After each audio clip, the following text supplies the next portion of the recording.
Hey, here we are. Hello, everybody. Welcome to this week's episode of Eat Geek Sleep Repeat.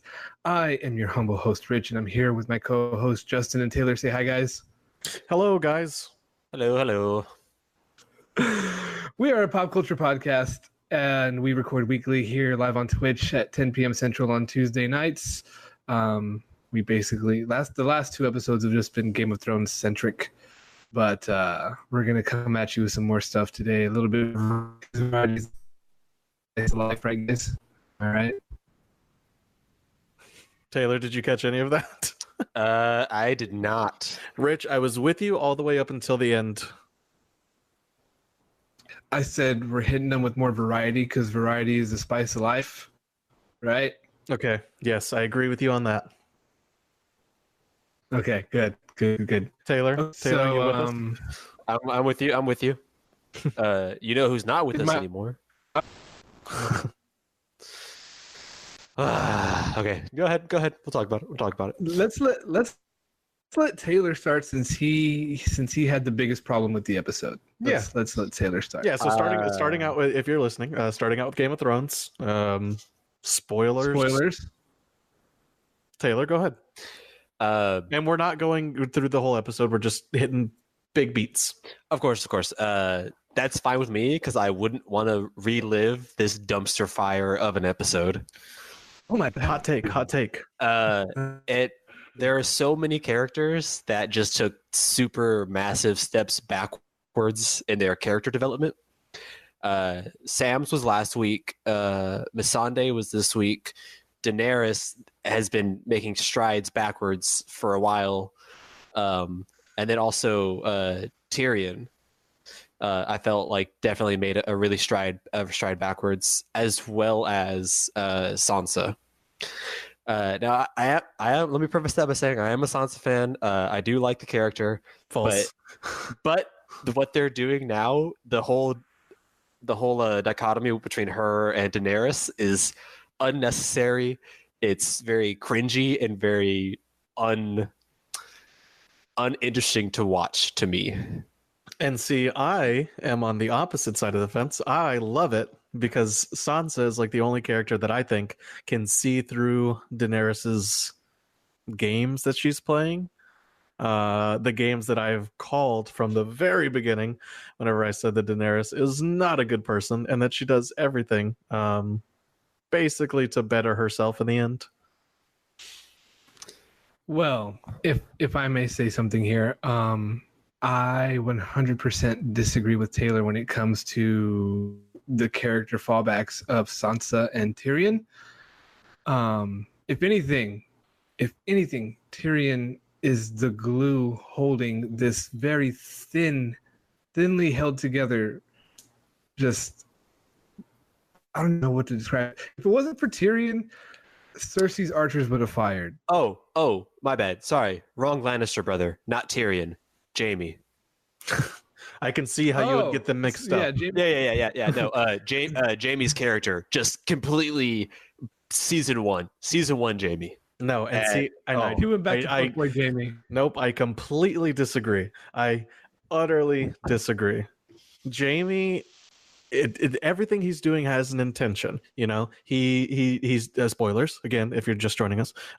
He slept with Brienne, which we all saw coming from a mile away. So did she. Bazinga. Except for Tormund. Tormund didn't see that coming. True. But like when Jaime left, this is just him doing what he has to do. He's not running back to Cersei because he loves her, and he's just doing the whole hero thing of like looking like a bad guy so that way nobody follows him and nobody comes after him or tries to stop him. But why? Brienne is a knight, is a badass fighter. Like things could have been left off on a better note. Honestly, if he would have stayed in Winterfell with Brienne for the rest of the show, I would have been all right with that. I understand that he's going back to hopefully kill Cersei, but it was handled very poorly. If anything, he's going back to. If anything, I think he's going back to King's Landing so Cersei doesn't get killed. Nah. I think he's going back. Realistically, probably for both of those. Like, I think he wants to basically give her one last shot. Like, hey, you're not going to get out of this alive. I know you're not. Please change your ways. Obviously, she's not going to listen. And then I think he would be the one to do what has to be done. And I think also because this is a shorter season, I think that is kind of why some of that was rushed. Like, you had to have the whole Brienne and Jamie thing. It had to happen. Otherwise, what was the whole point of their connection? We're 2 weeks away from the end. 2 weeks away from the end. That's true. We only have 2 more episodes and then it's done. And that's insane. But we'll see what happens. Let's see other big points. Another thing I wanted to talk about was Sansa. I don't like how they're making her out to seem so like petty against Daenerys. Like, yes, she's smart, but also like in the scene where she does give good advice, like, you know, like, oh yeah, these people should rest. And then Daenerys asks her like if she had talked to the officers, and Sansa's like, well, no. And then I was like, why didn't you were having this meeting? Why didn't you talk to them beforehand? Why didn't you find out the information beforehand to back up what you're saying? I don't know, man. Petty. They're making her out to be petty, and I don't like it. I like her character. Okay, this is my take on it. They're lining her up for something, and I think this is going to be it. This is like way out there, but just go with it. I think they're lining Sansa up to be the queen, and Tyrion's going to be her hand. Nah, they're making her out to be a worse Littlefinger, and I hated that guy's guts. I don't. She does not have worse. No. That's my take. That's my take. They're making her out. She doesn't to be this like have her petty hand person. in everything like Littlefinger did. She doesn't have her hand in everything like did. Littlefinger deliberately set all of these things in motion to get us where we are now. She does though, because everyone's together now. I don't. She's not lying about anything. That's the thing. Littlefinger lied and manipulated. Sansa literally is just telling people the truth. Like, Daenerys shouldn't be trusted. You could see that she was manipulated. Though. Why? Why? Because she saved a bunch of slaves? No, she didn't save a bunch of slaves, Taylor. She recruited an army. If she just cared about those slaves, she would have just left them over in Essos. They followed her. She didn't make them follow her. They followed her of their own free will. Of course they're going to follow her. Dragons that burned their masters. She has 3 dragons. They were not full grown yet. They were They were bigger They than. still burned the shit out of them. They were big enough to kill a lot of people. Because that whole Colosseum scene was they weren't fully grown and they fucked up that whole city. I don't know, man. They love her. Okay, she did free them from these horrible people that were doing horrible things to them. Notice did it benefit her? Did it benefit her? Yes, but it was also a good thing to do. But she did not do it just because it was a good thing to do. Okay, so the only thing I agree with Taylor on when it comes to Sansa is this. She told Tyrion, knowing that Tyrion is going to go tell Varys about who Jon really is. Wait, what? I agree with Taylor when it comes to Sansa on one point, and that is that she told Tyrion about who Jon really is, knowing that he would go tell Lord Varys. I wouldn't say that she knew that he was. Yes, she did. Well, no, I'm not saying that she didn't know he was going to tell people. I'm just talking about Lord Varys in particular. I don't think she necessarily cares about that. I think she genuinely thinks that Jon is the better of the two, and I think most people can agree with that.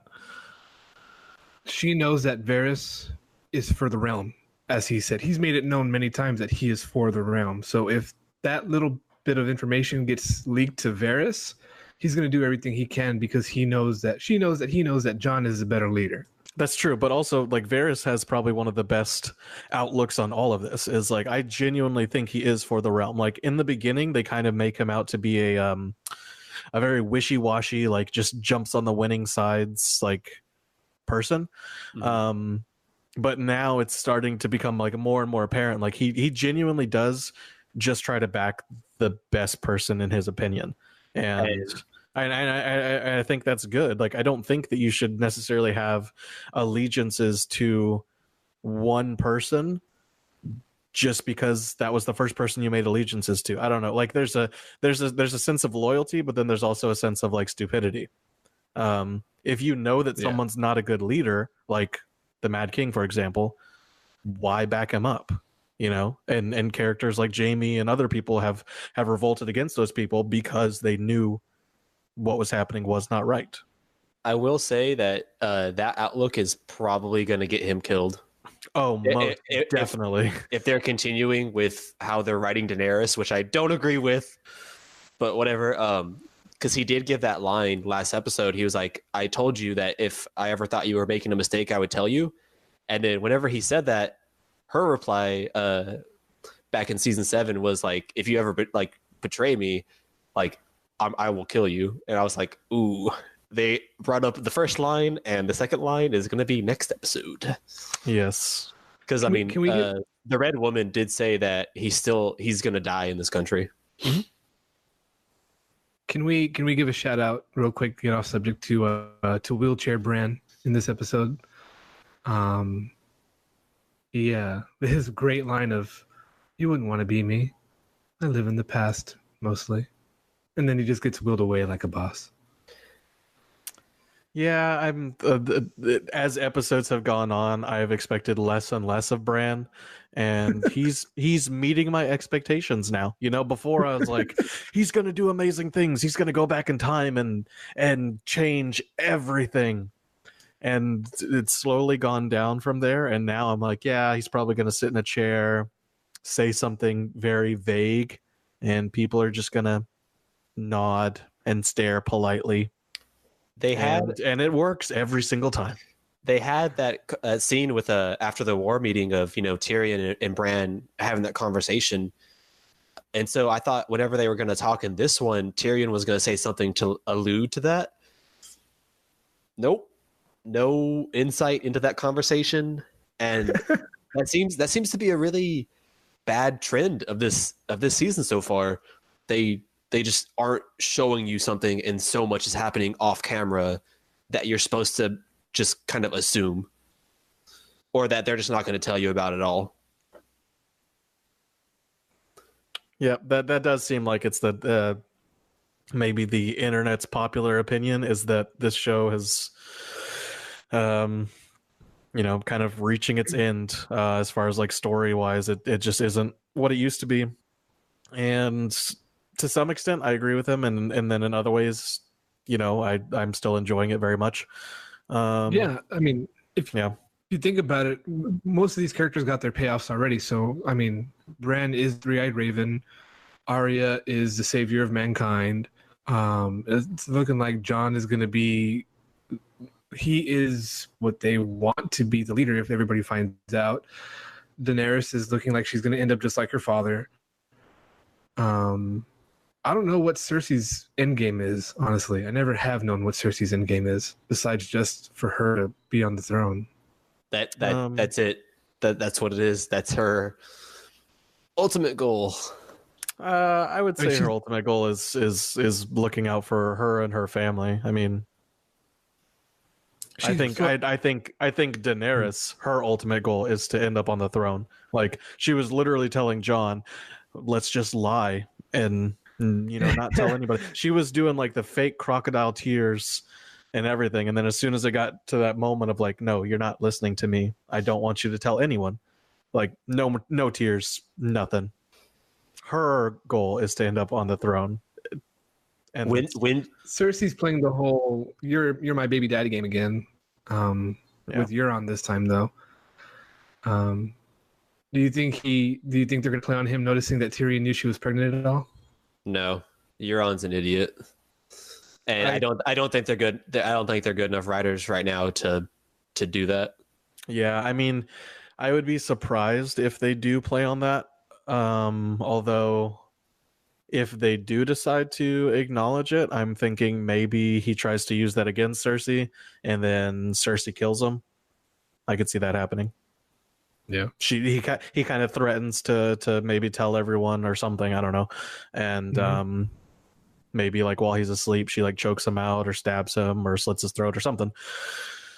Yeah. I did want to go back real quick. When Daenerys said she loved Jon, I do believe that she meant it. I don't believe that.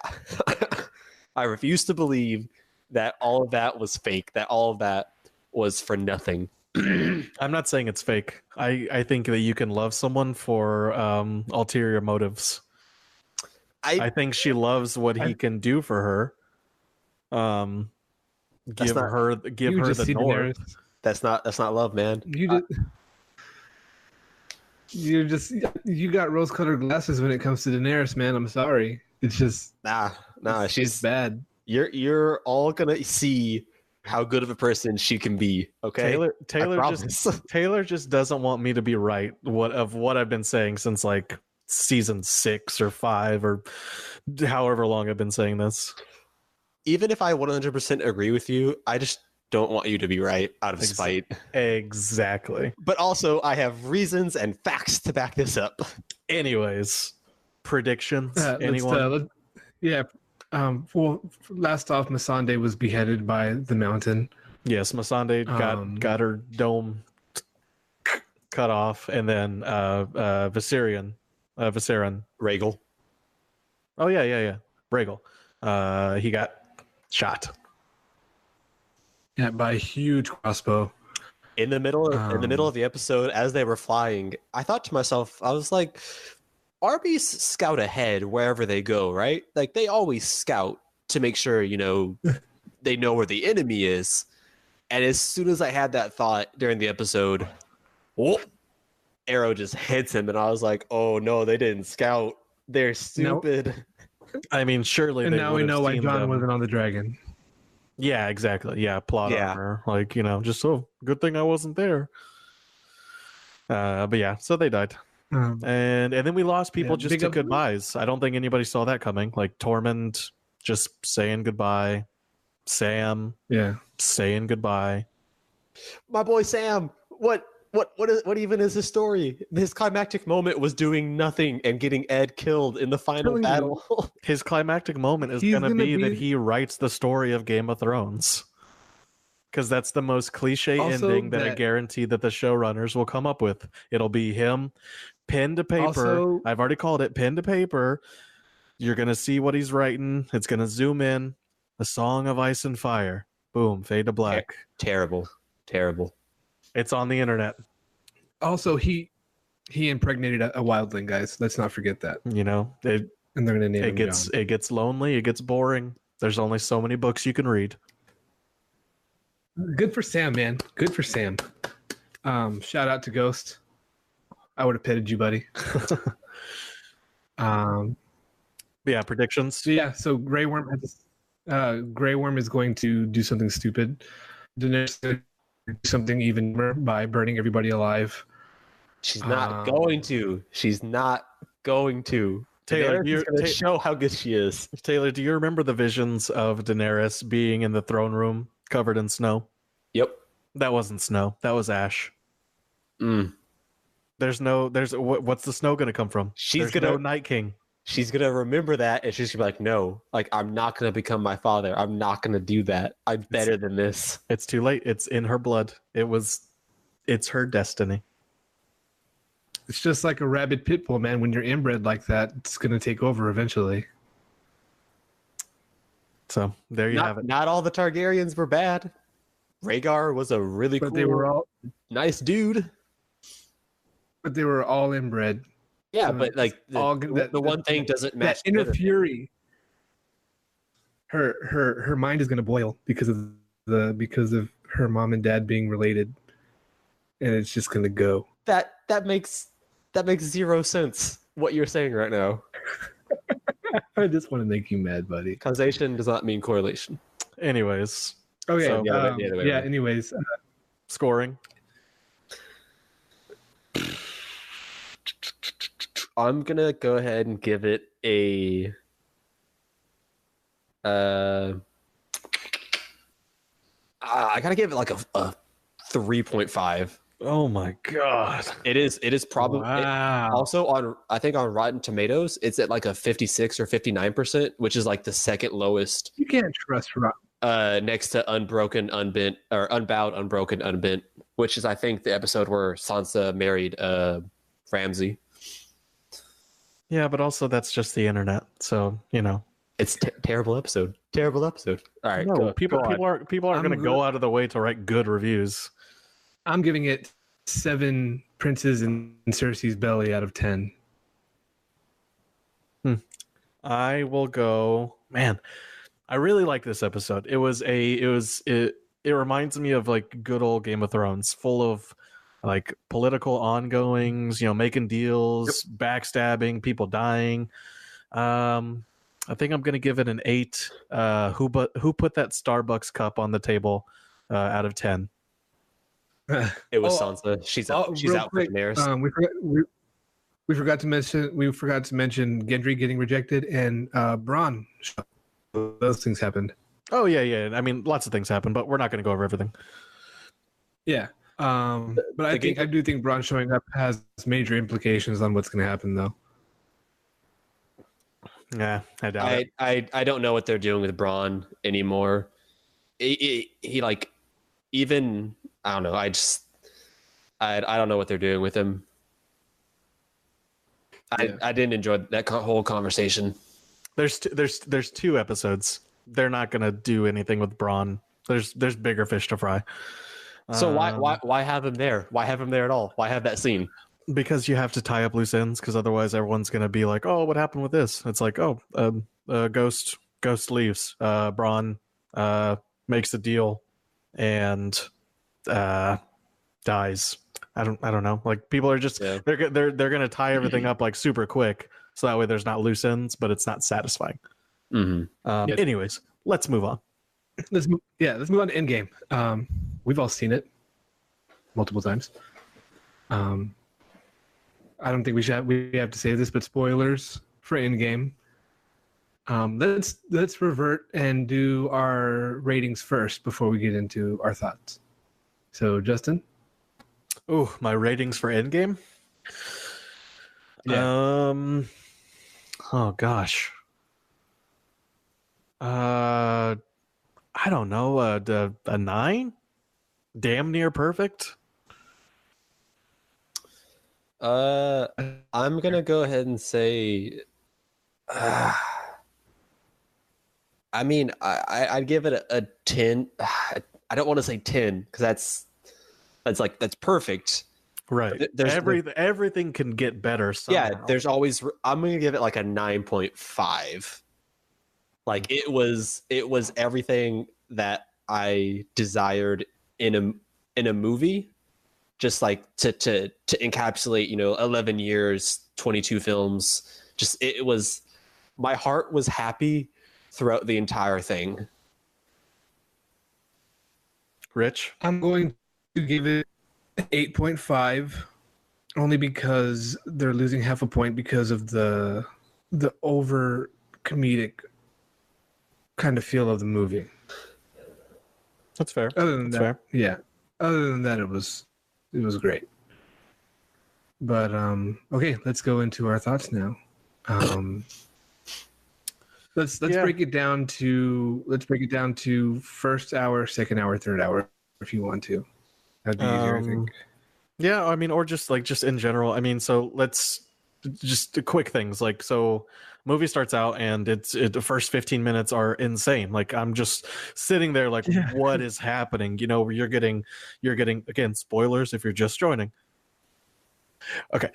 So you're getting Thanos's head chopped off. You have Iron Man getting saved by Captain Marvel. Like, you're getting all this stuff that I thought was going to take place over the whole movie in like 10 minutes.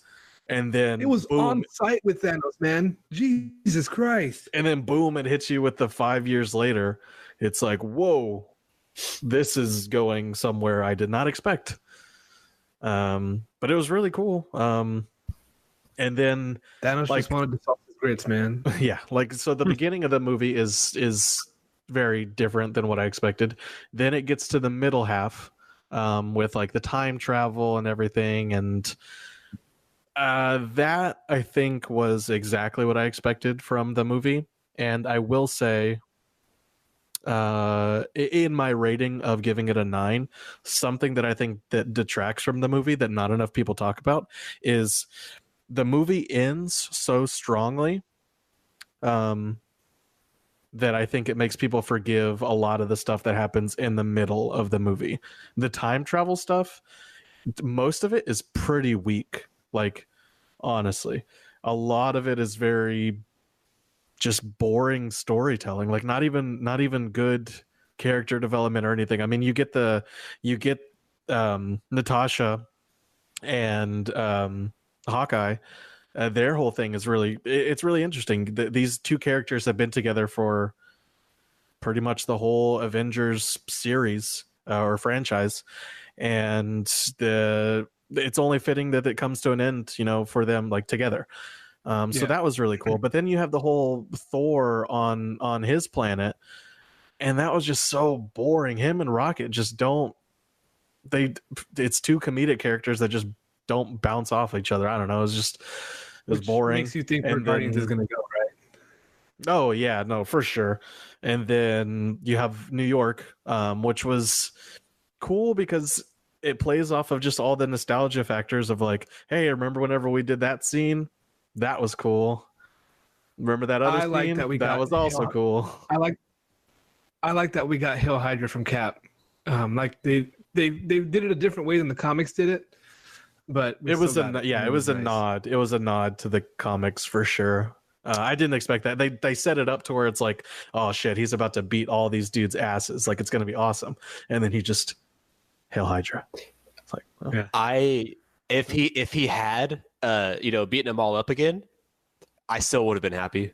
Oh yeah, but it made me even happier that he was just Hail Hydra. Like that made me even happier. But that also shows how much Captain America's grown. Like, I don't think that old Captain America ever would have even thought of like being manipulative like that.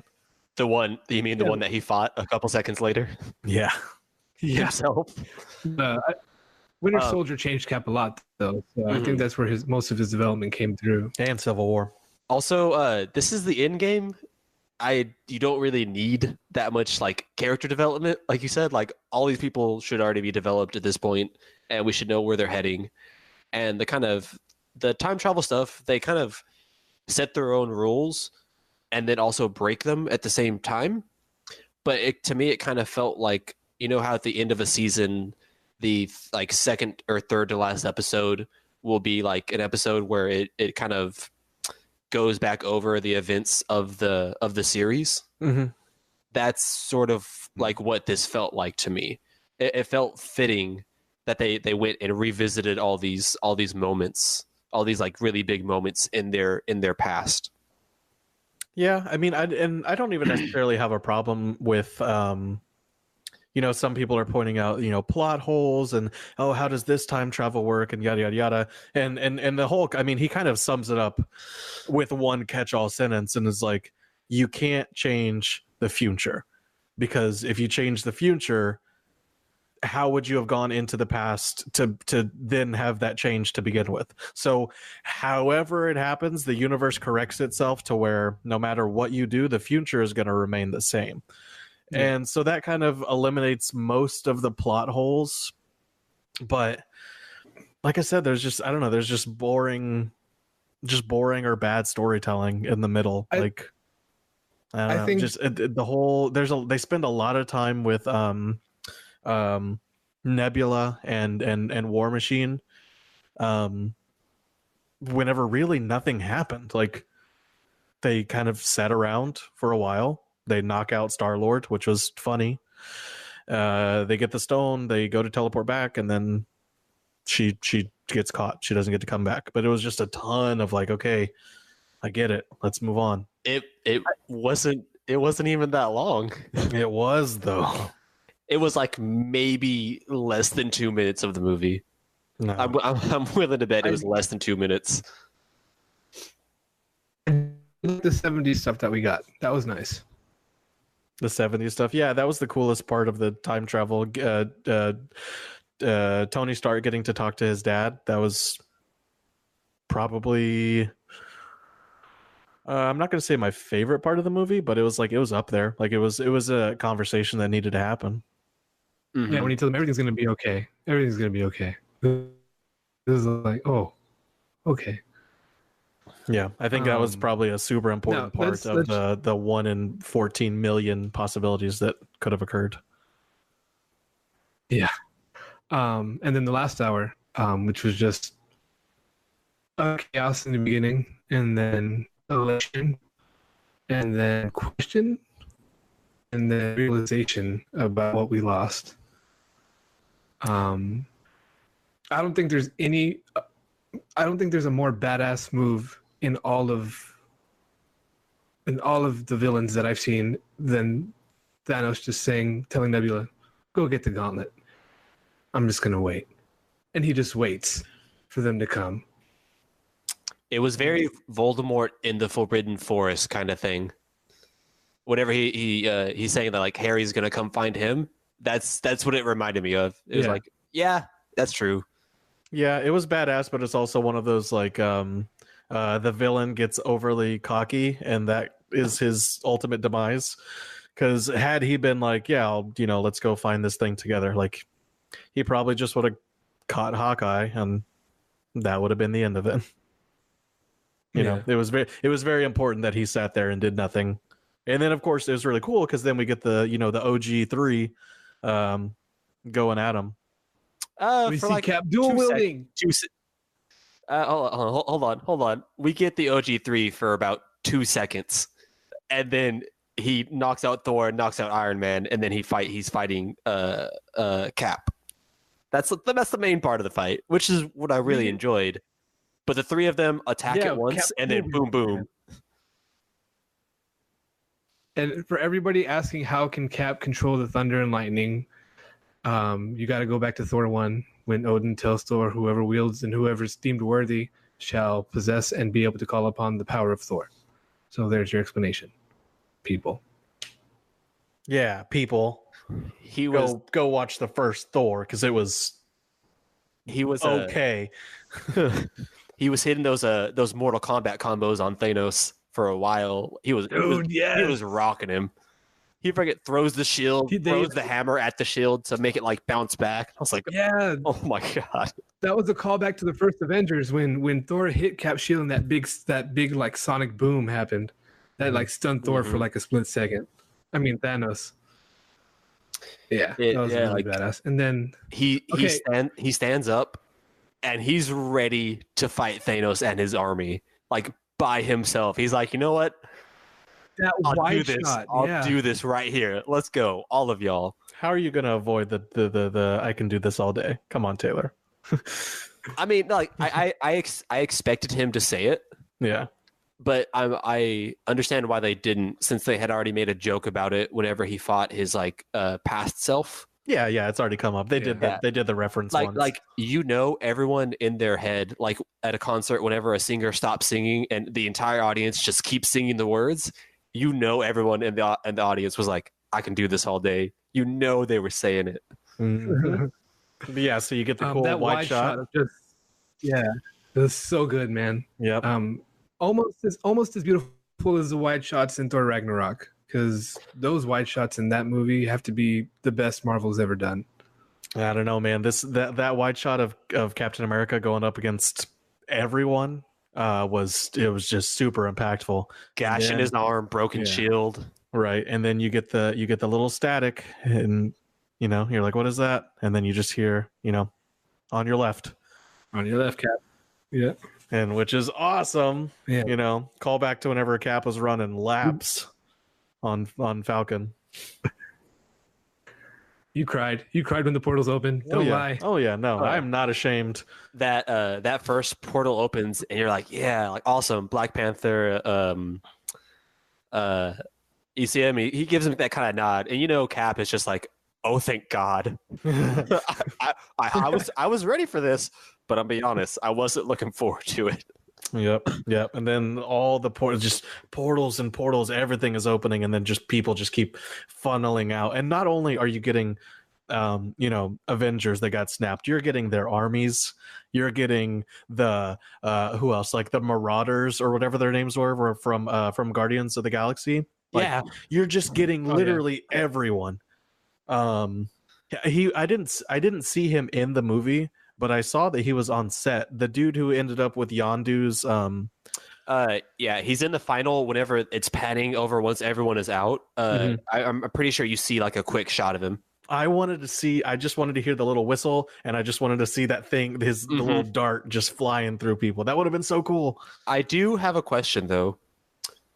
Where did Valkyrie get a Pegasus? The Pegasus farm. Did they? No, it was probably in New Asgard.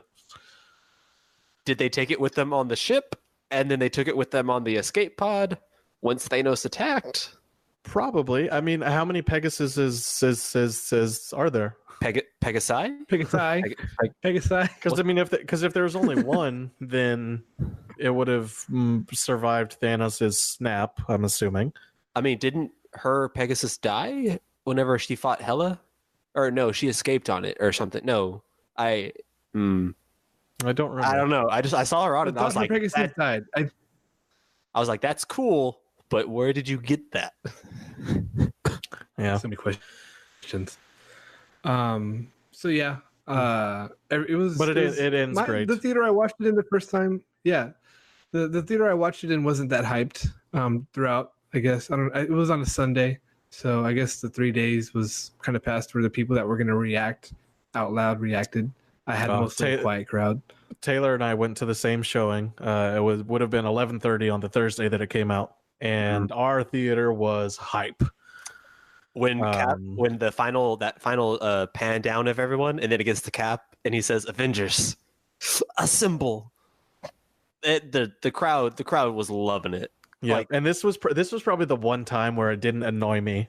Like, I normally don't like whenever theaters are applauding. I'm like, okay, calm down. But this, like, I was like right alongside them. I was like, yes, let's do this.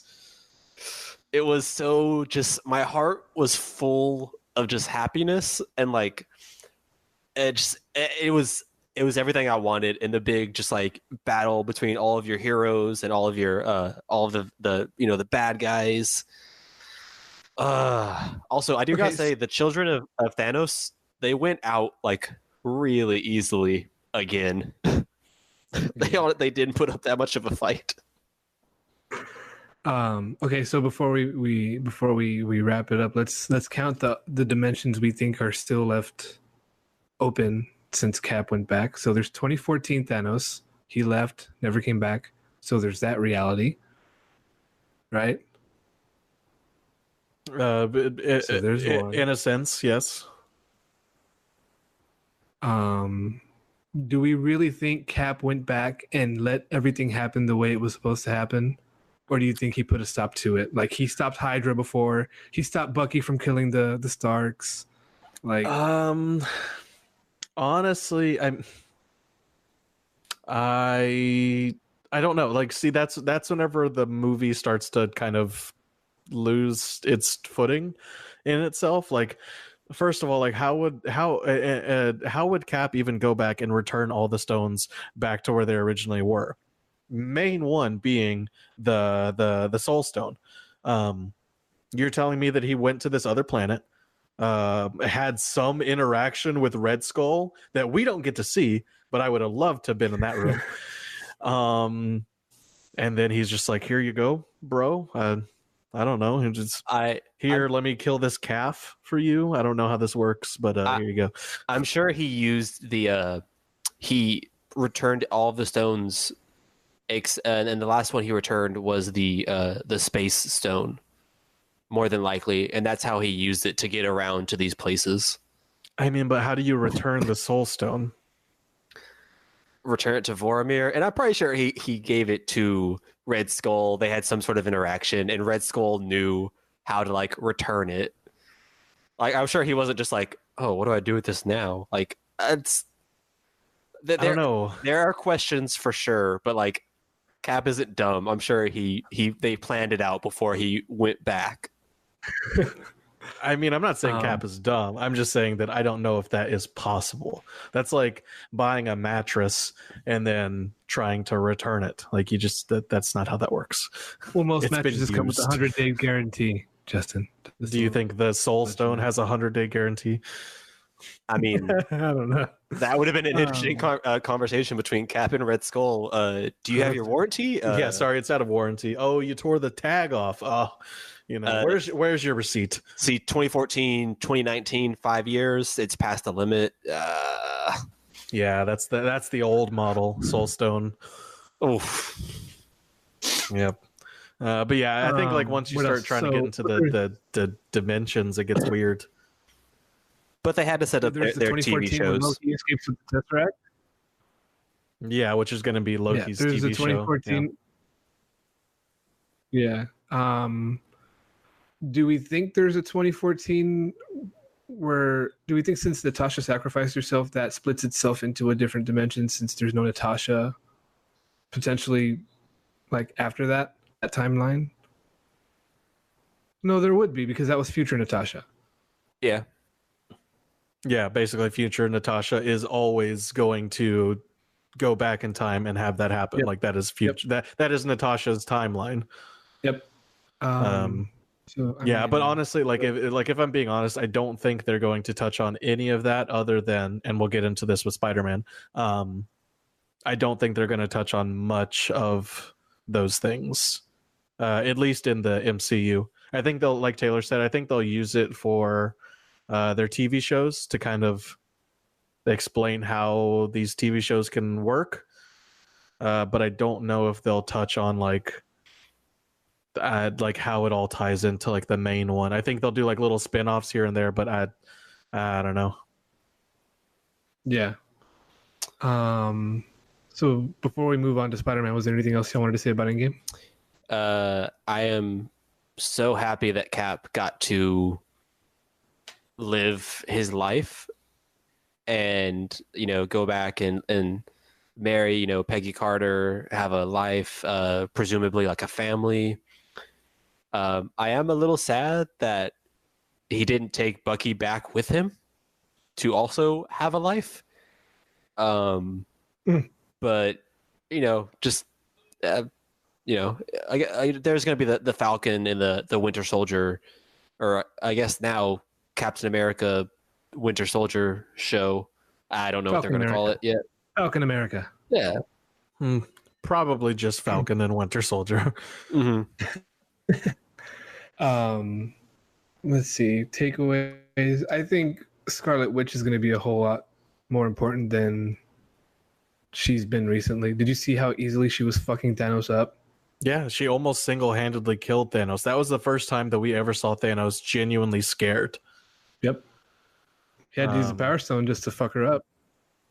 Yeah. Well, even then, like he was about to get killed, and he had to bring down a fucking hailstorm of missiles just to get her off of him.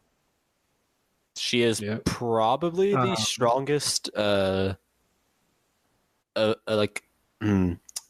her or Captain Marvel, because you know Captain Marvel's comes from the Space Stone, and then like the Tesseract, and then Wanda's comes from the Mind Stone. So they're both powered by Infinity Stones.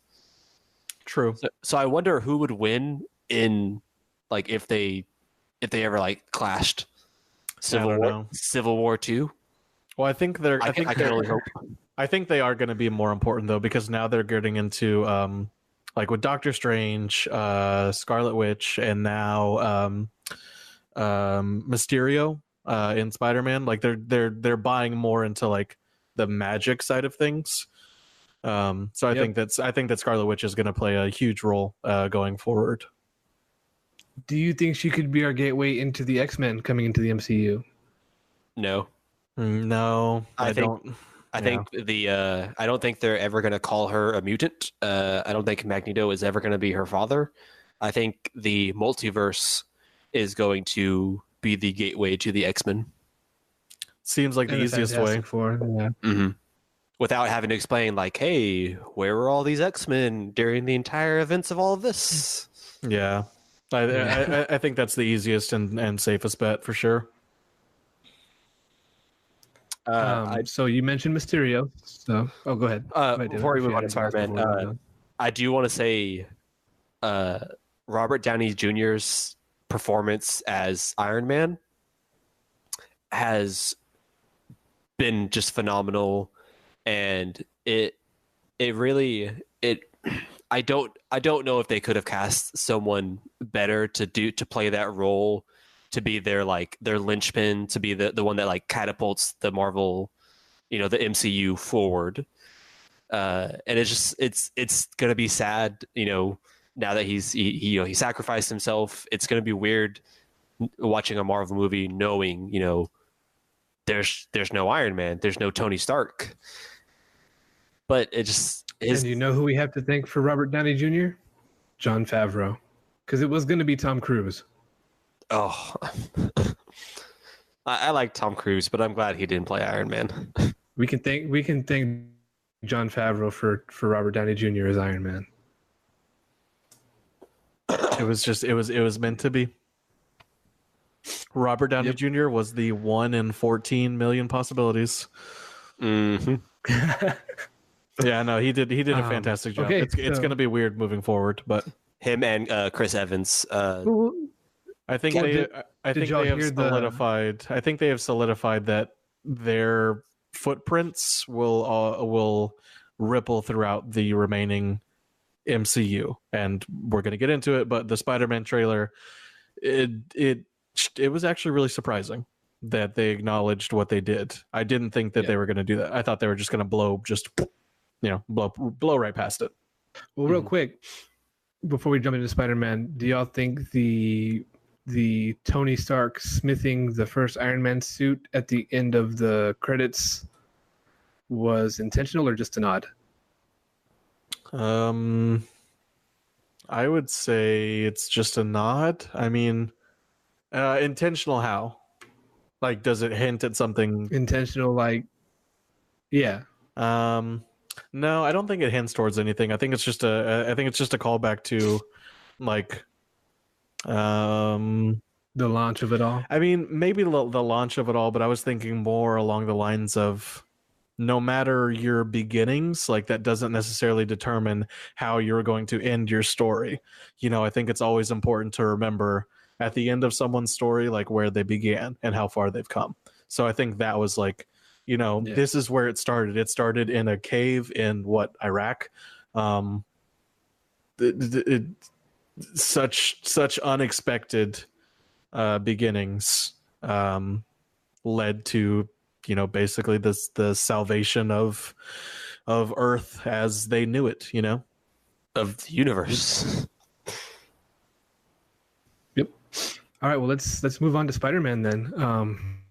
We got a Spider-Man trailer, and holy shit, was it awesome.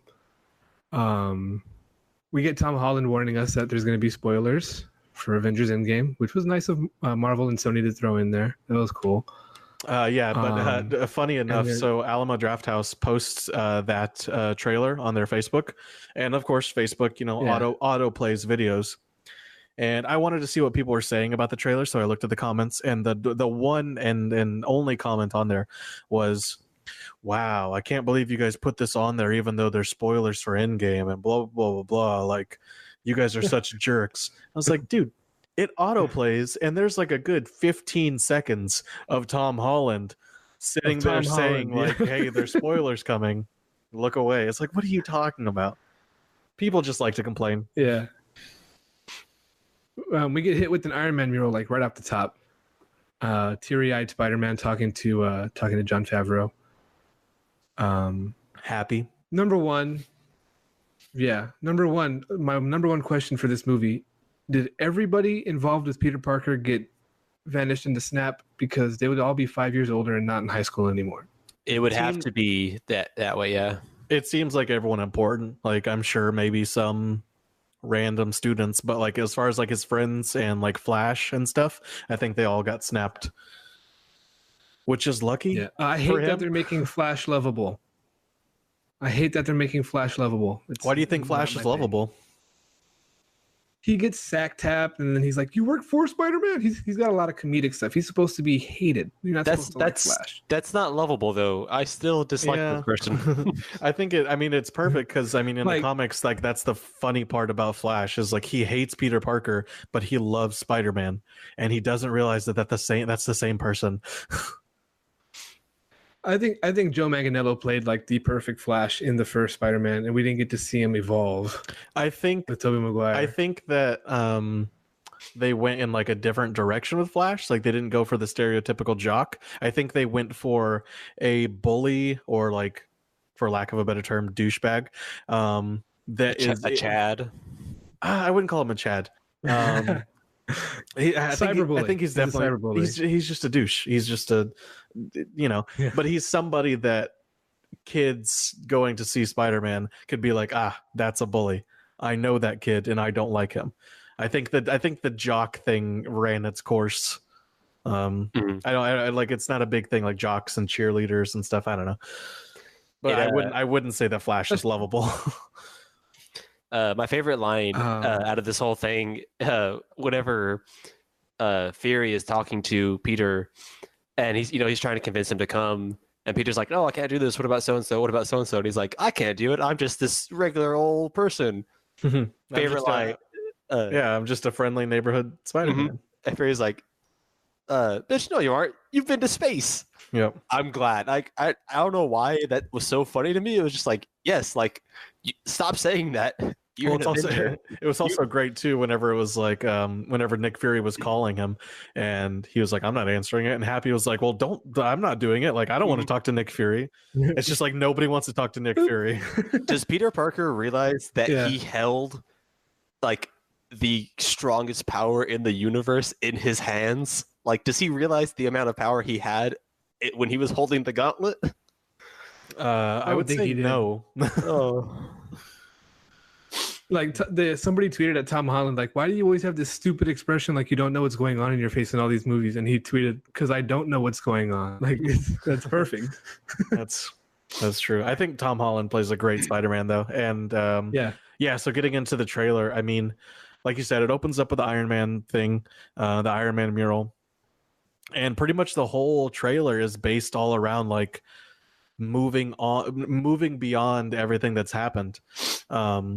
And like I said, like I wasn't expecting that tone for this trailer. I thought that it was just going to be, maybe some subtle nods to Endgame, like someone talks about like, "Oh, I'm sorry that Tony Stark is dead, blah blah blah." Yeah.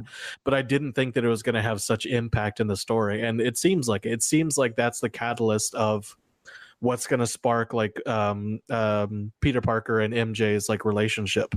I think he's going to start appreciating life more. I think he's going to start being a little bit more bold, going after the girl he likes, just stuff like that. It'll be I hope that the scene where she says, "Oh, you're Spider-Man," I hope that that's real and she actually means that.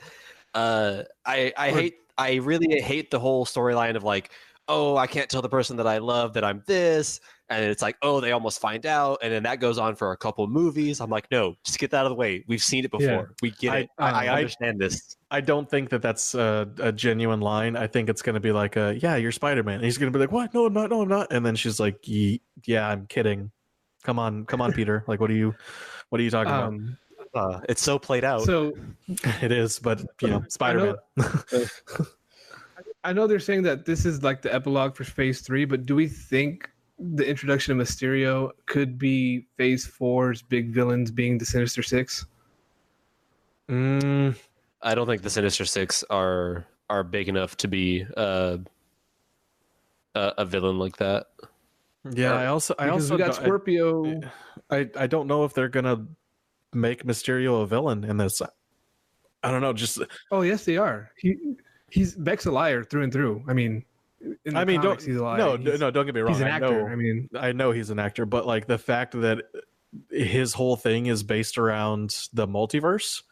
I don't know. There was a lot of things that happened in the trailer that also makes me believe that he is a good guy. Him being in what looks like it looks like he works with Nick Fury. Like he was in that like security spy looking base. Like I don't know. He just doesn't seem like it's just some Joe Schmo actor who's doing like fake magic tricks. Do you? I don't know, man. After the whole Hydra thing, I don't think Nick Fury would lightly trust somebody again like that. And I don't know if it did turn out for him to like be lying the whole time, it would just feel kind of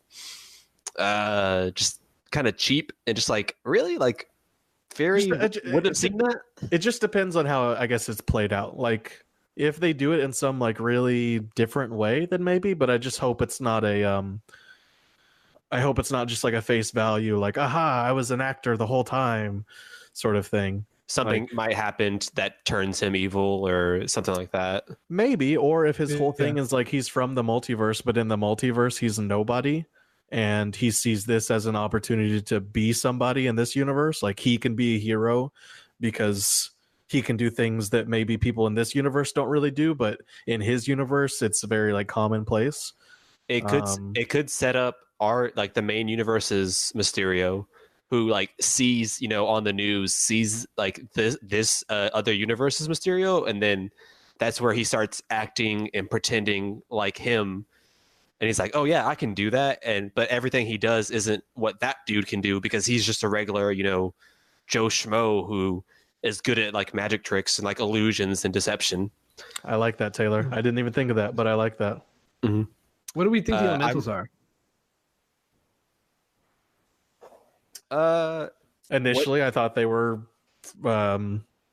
tricks from Mysterio, but now I think they might just be like Hydro Man? Yeah, they're like actual villains. Yeah, like confirmed, like Hydro Man and oh gosh, I can't. It's not Sandman. It's Rock. Yeah. There's a couple of them. We got Sandman in Spider-Man 3. I don't think we need another one. Yeah, that was just horrible. They could do a better one than that. Also, I just want a Doc Ock. That's all I want. Oh yes, Doc Ock is such a cool character. Doc Ock, and then eventually leading that to Superior Spider-Man. That would be amazing. Oh, don't get my hopes up. If this multiverse theory opens the door for Miles Morales to be in the MCU, I will be so happy. Oh, don't get my hopes up. Taylor, we don't. Miles Morales, Spider-Gwen. Hold on. We don't need the multiverse for Miles Morales. He already exists in the MCU.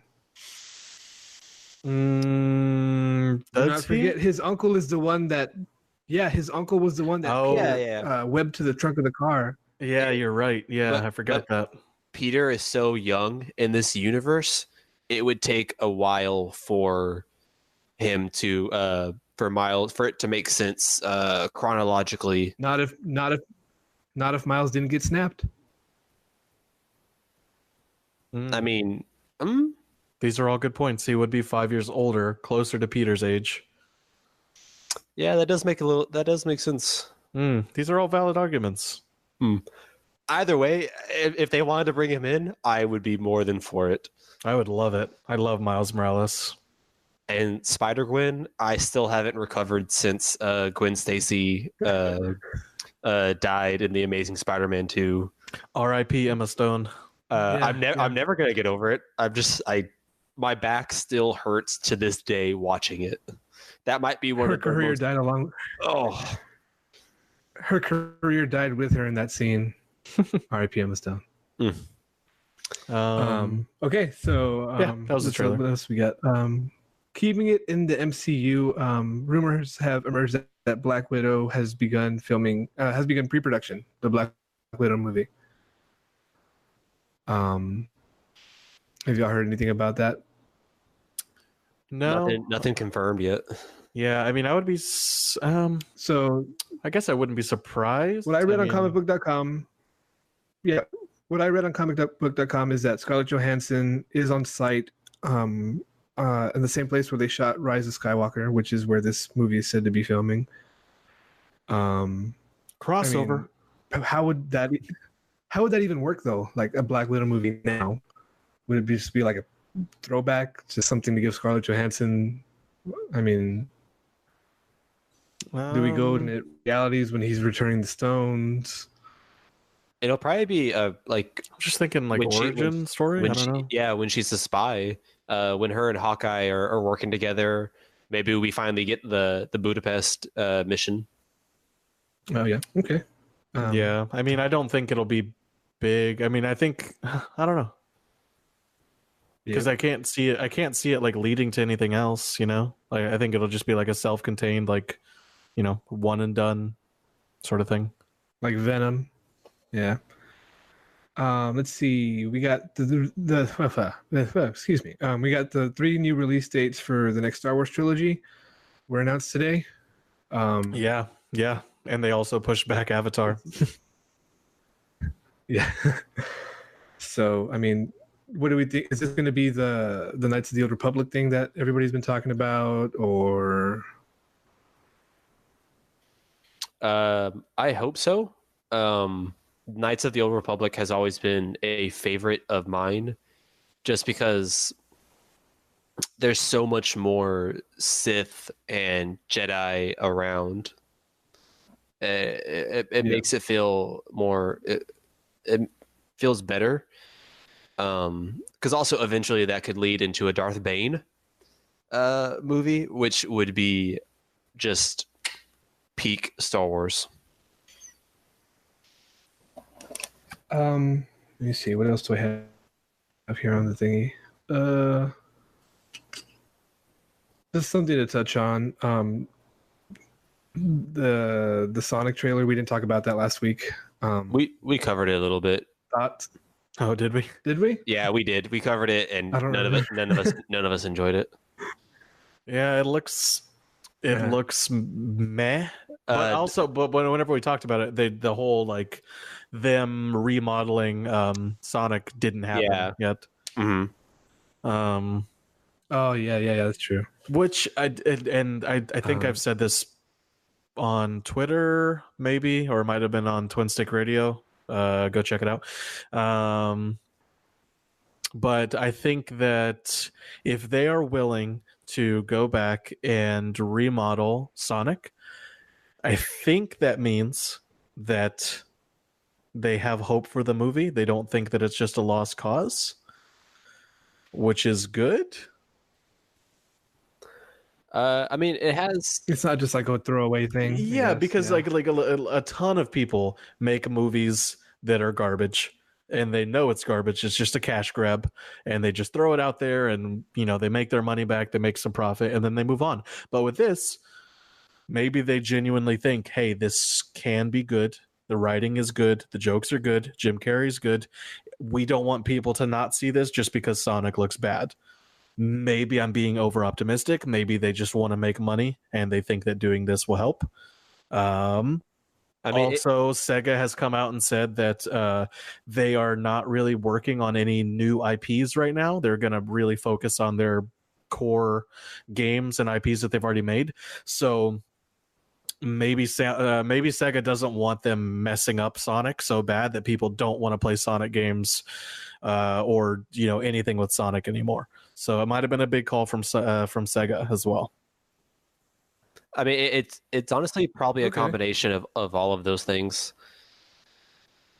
Yeah, I mean, will I see it? Maybe. I like going to the draft house. I am a Jim Carrey fan, and I've liked most of his movies. So despite crazy Jim Carrey, whatever, whenever he's in a movie, I'll probably still go see it because I do like his humor and his sense of his comedic timing and whatnot. It's It's enjoyable. So, did y'all catch? Hold on, real quick. How long have we been on? A little bit over an hour. Yeah, we're good. Okay. Yeah. Did y'all catch before the Game of Thrones episode this week the Watchmen footage? I did not because I don't watch cable. No, it's on like it was on HBO now too. Like they play that pre-roll stuff. Oh, that's usually whenever I'm getting ready. I usually hit play. I get my blankets. Yeah. I usually watch it, but this time I didn't. We got to see Rorschach at the end of the trailer, like at the end of the footage. Okay, I walked in and I saw something and I was like, "What is that?" But Kat didn't know what it was, so yeah. So it's HBO. HBO is doing a Watchmen series. Just from the footage I've seen, I mean, it looks good, but I mean, Rorschach looks like Rorschach, which I mean, it's not hard to miss. I mean, the one that's going to be the hardest is going to be Dr. Manhattan. Yeah. It's going to be interesting to see how they differentiate themselves from the movie, because the movie is just so iconic whenever people think of Watchmen. So it's going to be like, how do you separate yourself enough to where you're not literally just like, this movie was already made. Why do we need a TV show? But don't make it too different to where people just don't enjoy it. Mm-hmm. I mean, they can go more in depth on the characters because a TV show can do that. It can spend more time developing and showing the audience like why this character does the things that they do, and I think a lot more people will sort of, just like how some people could probably kind of see what Thanos was talking about. People could see Ozymandias's point of view a little bit more. Yeah, maybe create some like divisive, like how how HBO loves to do with Game of Thrones, like at least up until now, there wasn't always like a clear bad guy or a clear good guy. You could fall on like either side. Mm-hmm. It'd be cool if they did that. He is still my favorite character from Watchmen. Ozymandias is. I enjoy the character altogether.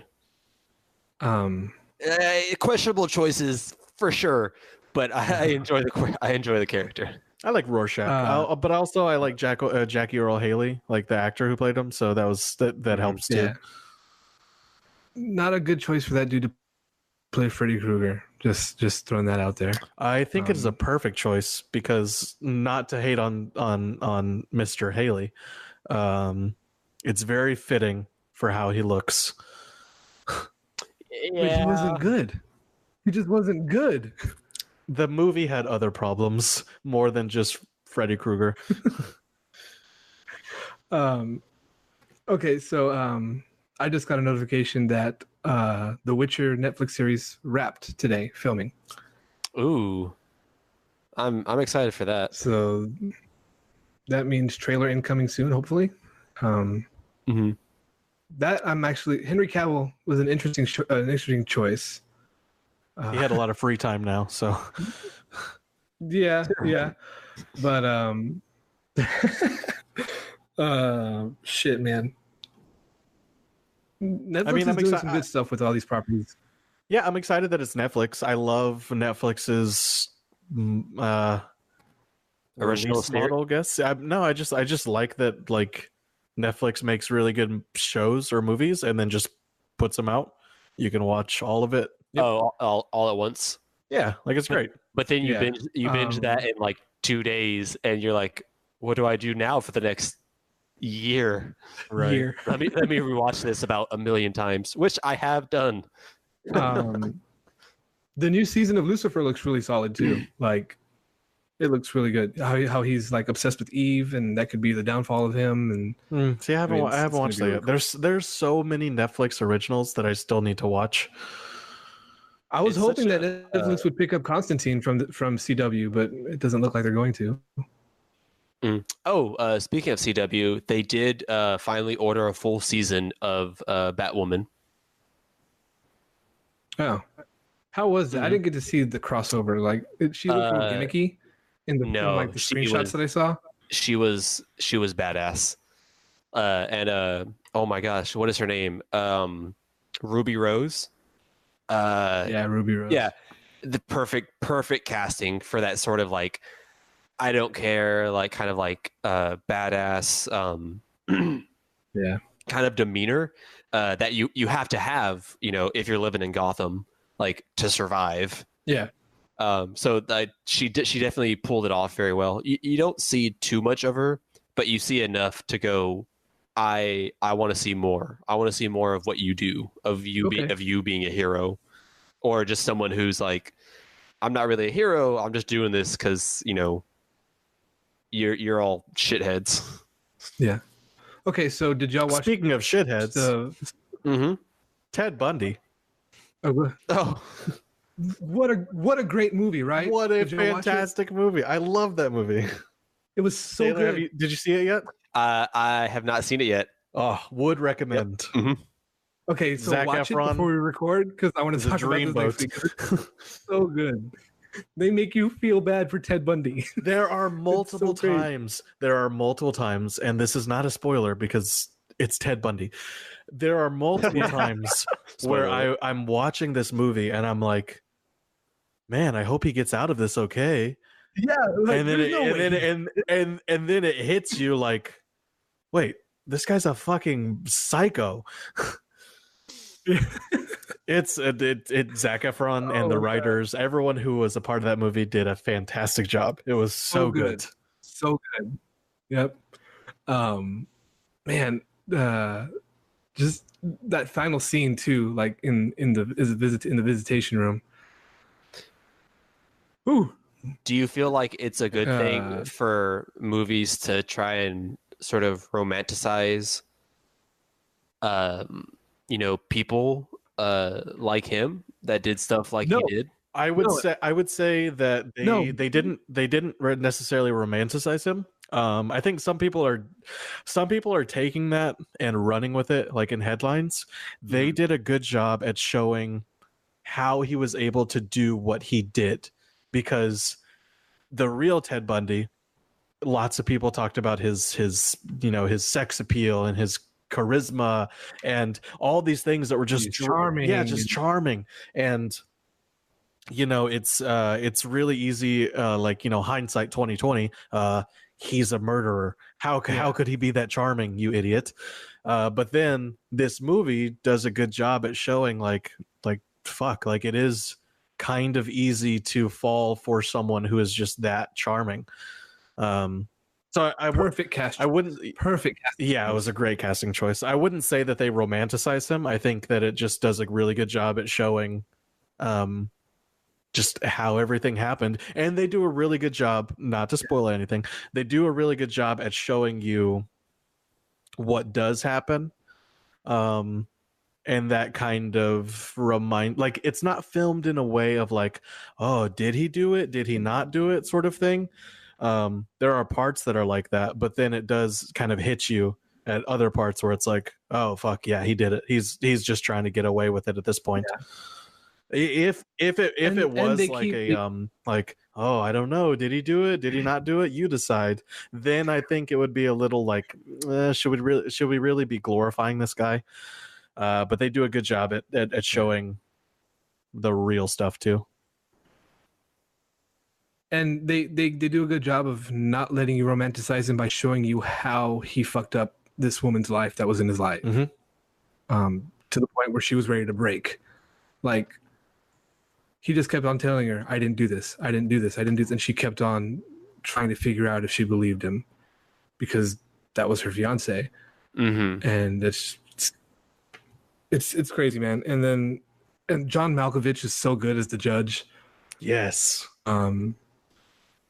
So good, man. He's so good. Go watch it, Taylor. Highly recommend. That is a 10 out of 10. When it's raining outside, you have nothing to do, and you just want to watch something.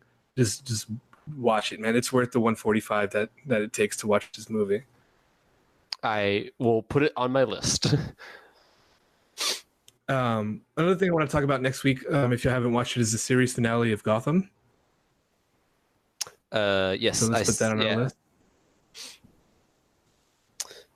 Yeah. That's really all I had to talk about tonight, guys. We're about to hit 90 minutes. Very nice. Mm-hmm. Pretty good stuff all around, except for Game of Thrones, but it's fine. You can't win them all, Taylor.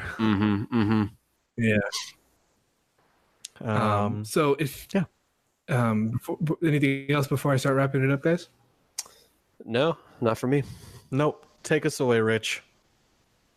Cool. Thank you guys for watching live. If anybody watched live, Justin, did we have any live viewers? Yeah, we had a couple. Cool. Thank you for watching live. Interact with us. If you have something you want us to talk about, let us know in chat. Justin always keeps an eye on chat. If you like the show, you can just always watch it back on the twitch.com/twinstickradio page. Audio version should be coming soon. Also, I made us an Instagram, so you can go find us. Just look for Eat Geek Sleep Repeat on Instagram. Facebook page should be up by tonight or tomorrow as well. If you want to follow us on Twitter, you can find me at Rich Needs Rez. You can find Justin at Justin T. Lopez, and you can find Taylor at T Sings to Rice. That's it. That's episode 3 of Eat Geek Sleep Repeat, guys. Good job. It was awesome. Thanks for talking. We did it. Yay! Woo! How about to close this out, Justin? Give us a little Thanos snap.